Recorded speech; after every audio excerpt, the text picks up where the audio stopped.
Hello मेरे प्यारे बच्चों, आज हम लोग कक्षा 10 क्लास 10 यूपी बोर्ड इंग्लिश की पोयम नंबर 2 को पढ़ेंगे।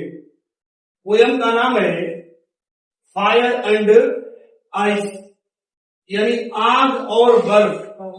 क्या नाम है इसका? आग और बर्फ। आग और बर्फ। इसको लिखा किसने? Robert Frost. आपकी पहली पोयम भी इन्हीं के द्वारा लिखी गई है और दूसरी पोयम भी इन्हीं के द्वारा लिखी गई। क्या नाम है पोएट का? Robert Frost. पोयम की पंक्तियां दी गई है और एक पोयम का नाम आपको दिया गया फायर एंड आइस, आग और बर्फ। यहां कवि ने आग को बताया इच्छा। आपको क्या बताया? इच्छा बताया और लालच और क्रूरता बताया। आग क्या है?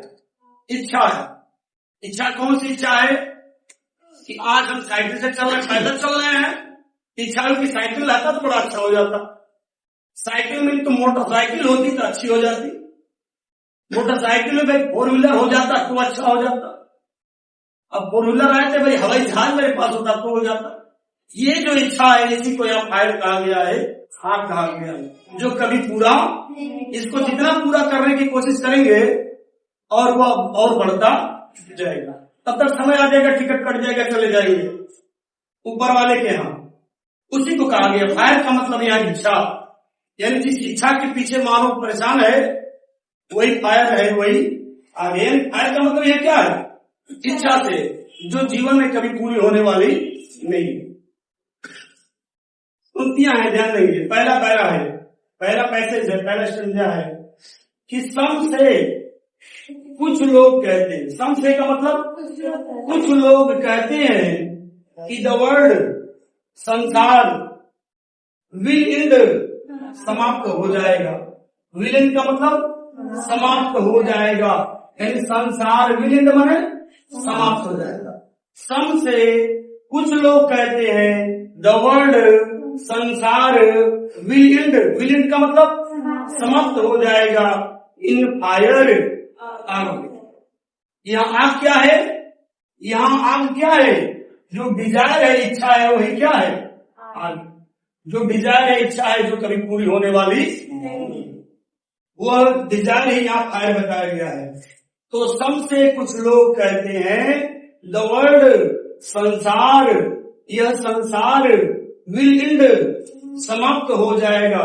किसमें जी? फायर में। फायर में समाप्त हो जाएगा, कहने की आग से समाप्त हो जाएगा। तो कुछ लोग कहते हैं कि यह संसार आग में समाप्त हो जाएगा, या आग से समाप्त हो जाएगा। और आग का मतलब क्या है? डिजायर, और मतलब इच्छा। सम से कुछ लोग कहते हैं इन आइस, बर्फ में। सम से कुछ लोग कहते हैं, यही लाइन यहाँ पे रेड कर लेंगे हम। सम से कुछ लोग कहते हैं द वर्ल्ड विल एंड, संसार समाप्त हो जाएगा इन आइस, बर्फ। बर्फ का मतलब क्या बताया गया आपको? हेट, घृणा, इसको आप नफरत कहते हो। क्या है? नफरत। यह दोनों चीज दी गई है।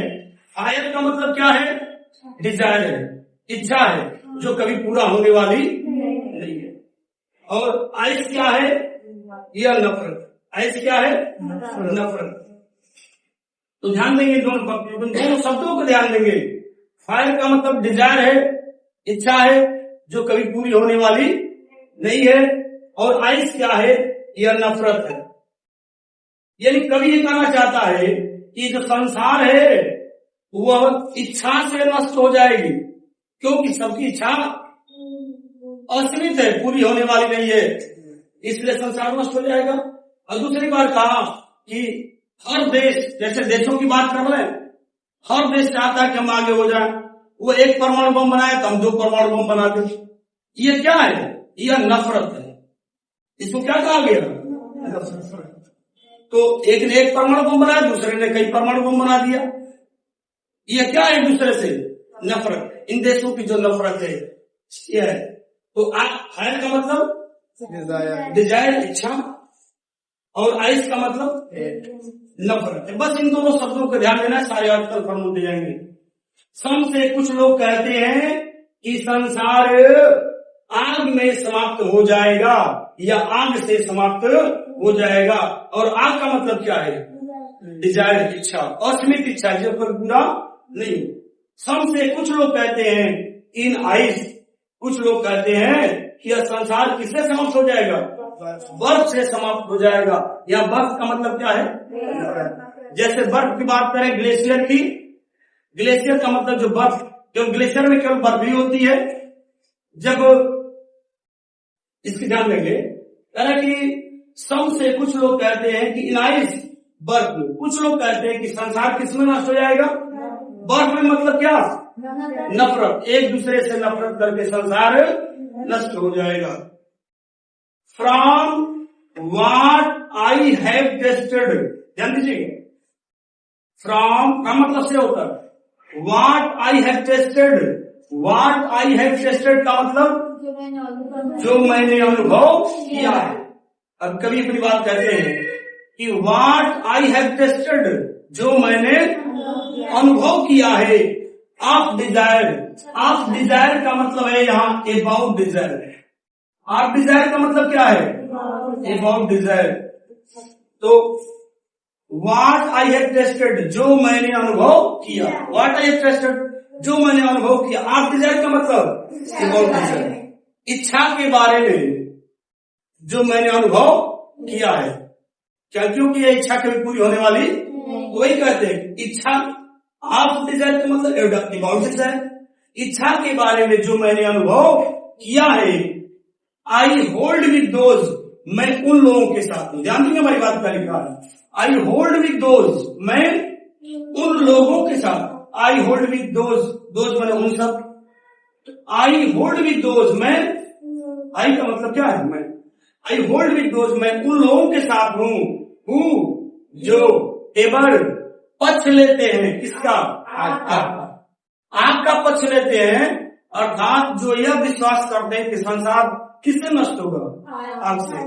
करें मैं उनका पक्ष, यह संसार आग से नष्ट हो जाएगा। आग का मतलब इच्छा। सम से कुछ लोग कहते हैं कि नाइस, यानी संसार बर्फ से नष्ट हो जाए। बर्फ का मतलब क्या है यहाँ? नफरत। संसार नफरत से नष्ट हो जाएगा। From what I have tested of Dzire, of desire का मतलब है अबाउट डिजायर, इच्छा के बारे में जो मैंने अनुभव किया है। आई हैव लिखा हुआ है, what I have tested of desire, about desire. Of desire का मतलब अबाउट डिजायर, मतलब इच्छा के बारे में जो मैंने अनुभव किया है। आई होल्ड विद दोज, मैं उन लोगों, दोज का मतलब क्या है? उन लोगों, दोज मीन्स उन लोगों। आई होल्ड विद दोज, मैं उन लोगों के साथ हूं हु फेवर फायर, जो आग का पक्ष लेते हैं, या जो यह कहते हैं कि संसार किससे नष्ट होगा? आग से नष्ट होगा। कह रहा मैं उन लोगों के साथ हूं, उन लोगों का समर्थन करता हूं। दूसरे पैरे पर आएंगे हम लोग। सेकेंड पैराग्राफ है यहाँ, यह पहला पैराग्राफ था और यहाँ पर आ रहे सेकेंड पैराग्राफ। कहता है कभी रॉबर्ट फ्रॉस्ट कहते हैं कि अगर संसार को, पहले पैराग्राफ में कभी किसका फेवर कर रहे हैं? पहले। लेकिन कहते हैं सेकंड पैराग्राफ में कि यदि संसार को दोबारा नष्ट होने का मौका मिले, संसार को दोबारा नष्ट होने का, पहली बार किससे नष्ट होंगे? फायर से। लेकिन अगर दूसरी बार इसको संसार को मौका मिलेगा नष्ट होने का, तो कहते हैं बट, लेकिन, इफ, यदि, इट माने यह मतलब क्या? यह का मतलब क्या है? संसार। यह का मतलब क्या भाई?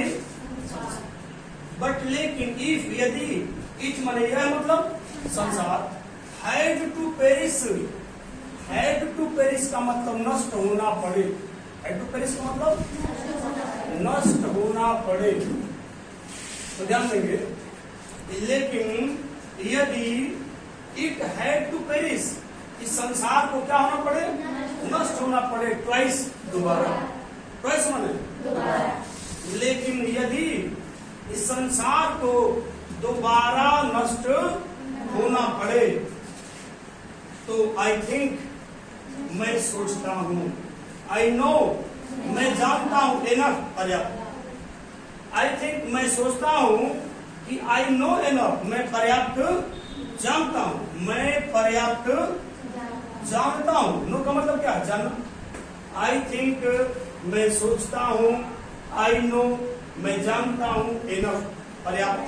ऑफ हेड का मतलब अबाउट हेड, ऑफ हेड का मतलब जैसे यहां था ऑफ डिजायर का मतलब अबाउट डिजायर, ऐसे ही ऑफ हेड का मतलब अबाउट हेड, ऑफ हेड का मतलब अबाउट हेड। तो मैं सोचता हूं कि मैं पर्याप्त जानता हूं, किसके बारे में, नफरत के बारे में। यहाँ हेट का मतलब क्या है, नफरत है, एक दूसरे से नफरत गड़ा है ना। तो मैं सोचता हूं कि मैं नफरत के बारे में पर्याप्त जानता हूं। टू से दैट, तब मैं यह कह सकता हूं, दैट की, टू से दैट का मतलब हम ले सकते हैं तब मैं कह सकता हूं, तब मैं कह सकता हूं, तब मैं कह सकता हूं, दैट की फॉर डिस्ट्रक्शन, विनाश के लिए, फॉर डिस्ट्रक्शन, विनाश के लिए, आइस, बर्फ, बर्फ का मतलब नफरत, बर्फ का मतलब नफरत। कहते हैं कि आई थिंक, मैं सोचता हूं, आई नो एनफ, मैं पर्याप्त जानता हूं, अबाउट हेट यानी नफरत के बारे में। कहते हैं कि मैं सोचता हूं कि मैं नफरत के बारे में पर्याप्त जानता हूं। टू से दैट, तब मैं कह सकता हूं, दैट की फॉर डिस्ट्रक्शन, विनाश के लिए, बर्बादी के लिए, आइस यानी बर्फ, इज है, आल्सो भी ग्रेट, अधिक, बर्फ भी क्या है, अधिक है। आइस है, बर्फ, इज है, आल्सो भी ग्रेट, अधिक, बर्फ भी अधिक है। एंड उड सफिस, सफिस का मतलब सफिशिएंट होता है, पर्याप्त, सफिशिएंट मींस क्या, तो यही बात दी गई। तब मैं कह सकता हूं कि विनाश के लिए बर्फ भी अधिक और क्या है, पर्याप्त है। इस पैराग्राफ को दूसरी बात करेंगे। लेकिन if it had to perish twice, लेकिन यदि इसे दोबारा नष्ट होना पड़े, इसे संसार, हेड शब्द लगा इसलिए बड़ा शब्द बना दिया। लेकिन यदि इट का मतलब ये संसार, लेकिन यदि इस संसार को दोबारा नष्ट होना पड़े, तो मैं सोचता हूं कि मैं नफरत के बारे में पर्याप्त जानता हूं, और तब मैं कह सकता हूं, दैट कि फॉर डिस्ट्रक्शन, विनाश के लिए, बर्फ भी, ऐसे माने बर्फ, आंसू माने भी, बर्फ भी, इज ग्रेट, अधिक है, बर्फ भी अधिक है। एंड सफिस का मतलब क्या है, पर्याप्त। उम्मीद करते हैं ये बात आपको समझ में आ रही होगी।